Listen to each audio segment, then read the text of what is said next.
Zalij tiles start out as a simple mixture of clay and water. But after several days of painstaking work, artisans chisel and transform them into a complex work of art. Compared to other popular tiles, Zalij tiles aren't cheap. A square foot can cost $50, while ceramic subway tiles might only cost around 15 cents. But this art form relies on the skilled artisans that make each tile by hand.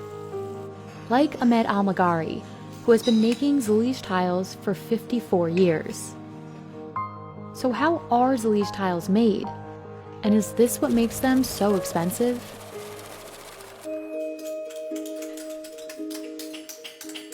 While perfection is often valued, it's the imperfect qualities of Zalij that make the tiles so unique.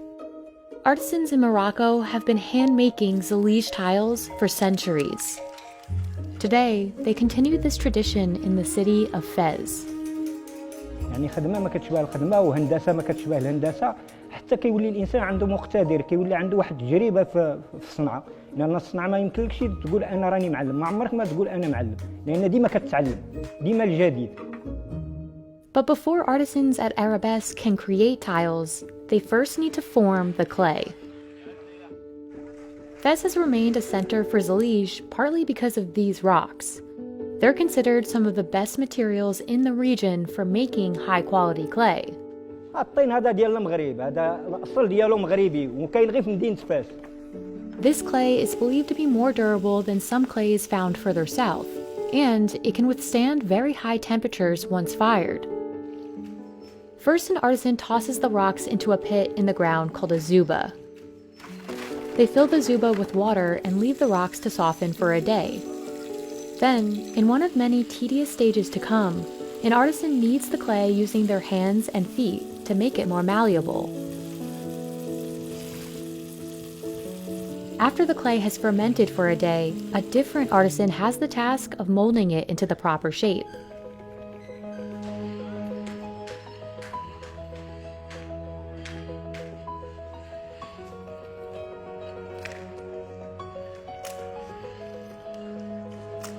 The artisan places the clay into a mold, smoothing it over with one hand so the surface is flat. For every 10 kilograms of clay, artisans can make over 10 square feet, or about 1 meter, of tiles. After molding hundreds of tiles, they leave the clay to dry under the sun. The next stage is vital to ensuring the tiles will remain intact.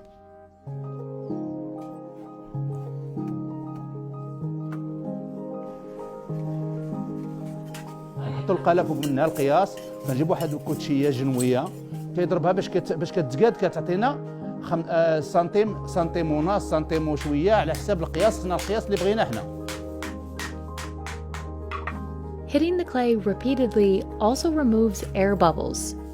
If the air isn't removed, the tile may break when an artisan later tries to chisel it. Once each piece is perfectly square, the tiles dry again under the sun. Finally, it's time for the clay to head to the kiln.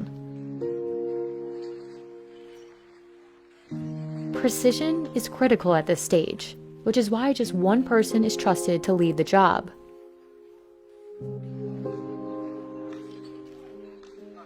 وكنهزوه كنجيبوه المرحله هي هذه كيبس ملي كنجيبوه كيبس المرحله كندخلوه للفرينه احنا كندخلوه للفرينه هي هذه كيدخل الفرينه كيكون الشحان عندنا شحان اختصاصي بهذا الشيء لما كنشوفه ما يتشحنش هذه الفرينه بالاختصاص تعلم هذه الحرفه هذه تعلمها من الطفوله ديالو.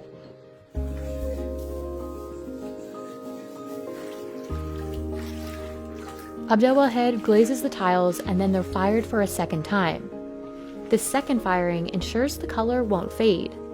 It also gives Zalij tiles one of their most distinct features. Heat doesn't circulate evenly in a traditional Moroccan kiln, which is why each tile, even those with the same color glaze, will have a slightly different shade. But these tiles are just getting started. After glazing, the tiles move on to the cutting stage, where artisans trace the small shapes they'll later carve. Chiseling the tiles requires total concentration. Artisans must carve each piece as cleanly as possible. Otherwise, it may not fit properly into the final design. How well and efficiently this is done depends on the expertise of the artisan, and a tool known as the menkash. It's a combination of a hammer and an axe. Because they're hand-chiseled, no two Zalij tiles will look exactly the same. It's the prime feature that distinguishes Zalij from mass-produced tiles that are notably uniform in color, shape, and texture. Arabesque first creates designs on the computer. Then Ahmed uses a paper printout as a guide to assemble the final design on the floor. Ahmed inserts each individual tile by hand, like a puzzle piece, making sure every tile seamlessly fits next to its neighbor.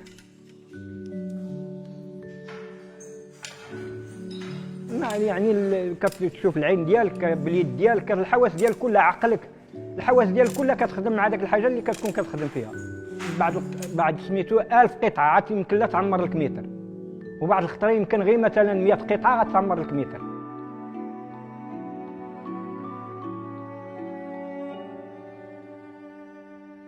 After about 15 days of assembling the pieces, Ahmed can reveal the finished design.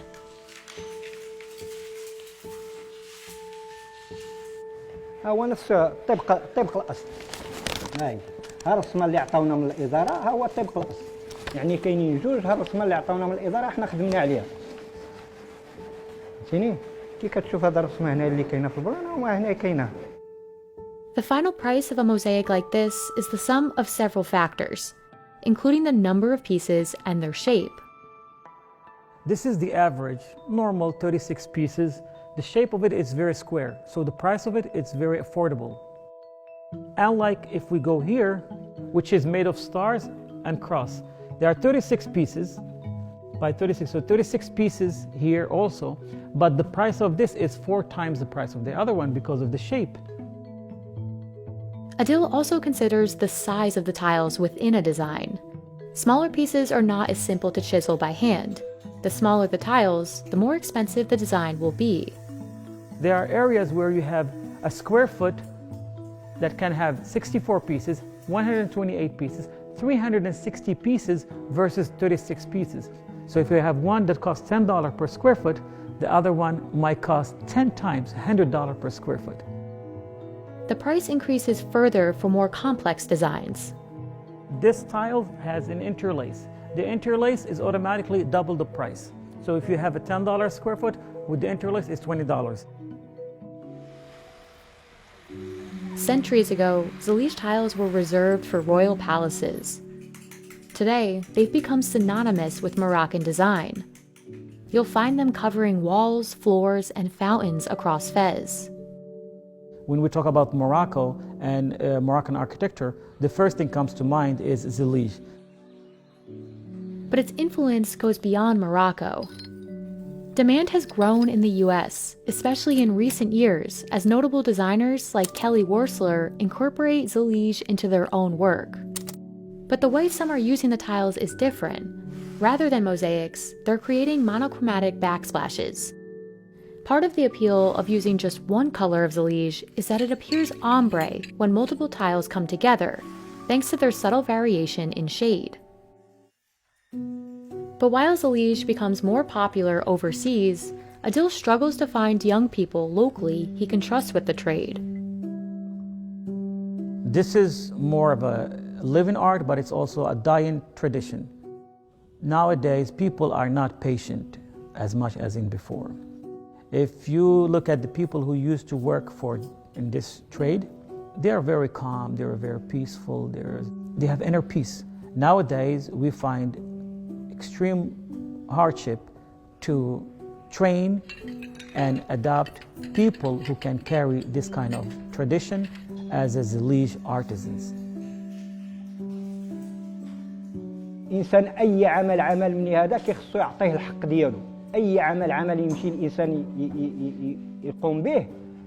يقوم به تيخصو يعني يعطيه الحق ديالو. الصناعة إنسان إلا بغى مثلا يملكها ولا شي حاجة راه تيخصو يعطيها حقها ويعطيها الوقت ديالها باش كيكسب واحد المهارات ومع الطولان ديال الحياه ديالو هو محدو، هو تيخدم هو تيتعلم. راه ماشي المعلم تيتسمى راه معلم، ديما تيبقى تيتعلم، الحياه ديالو كلها ديما تيبقى يتعلم. The quality of Zalij depends on the hand that makes it.